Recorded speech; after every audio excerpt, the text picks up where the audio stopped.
श्री कृष्ण कहते हैं, मनुष्य का जन्म अगर पृथ्वी पर हुआ है तो संघर्ष भी उसे करना ही होगा।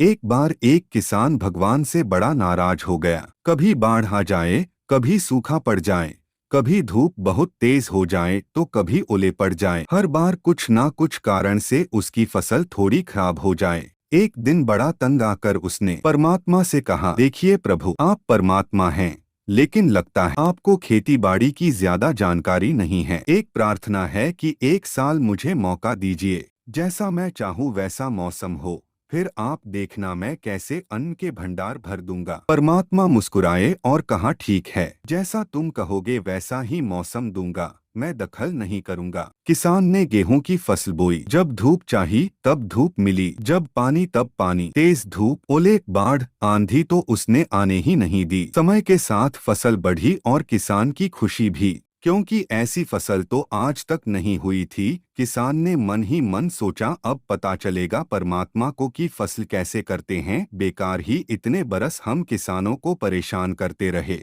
फसल काटने का समय भी आया। किसान बड़े गर्व से फसल काटने गया, लेकिन जैसे ही फसल काटने लगा एकदम से छाती पर हाथ रखकर बैठ गया। गेहूं की एक भी बाली के अंदर गेहूं नहीं था, सारी बालियां अंदर से खाली थी। बड़ा दुखी होकर उसने परमात्मा से कहा, प्रभु ये क्या हुआ? तब परमात्मा बोले, ये तो होना ही था, तुमने पौधों को संघर्ष का जरा सा भी मौका नहीं दिया।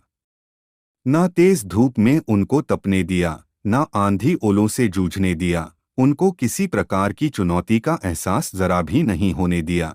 इसीलिए सब पौधे खोखले रह गए। जब आंधी आती है, तेज बारिश होती है, ओले गिरते हैं, तब पौधा अपने बल से ही खड़ा रहता है। वो अपना अस्तित्व बचाने का संघर्ष करता है, और इस संघर्ष से जो बल पैदा होता है वो ही उसे शक्ति देता है, ऊर्जा देता है, उसकी जीवटता को उभारता है। सोने को भी कुंदन बनने के लिए आग में तपने, हथौड़ी से पिटने, गलने जैसी चुनौतियों से गुजरना पड़ता है, तभी उसकी स्वर्णिम आभा उभरती है, उसे अनमोल बनाती है। उसी तरह जिंदगी में भी अगर संघर्ष ना हो, चुनौती ना हो, तो आदमी खोखला ही रह जाता है, उसके अंदर कोई गुण नहीं आ पाता।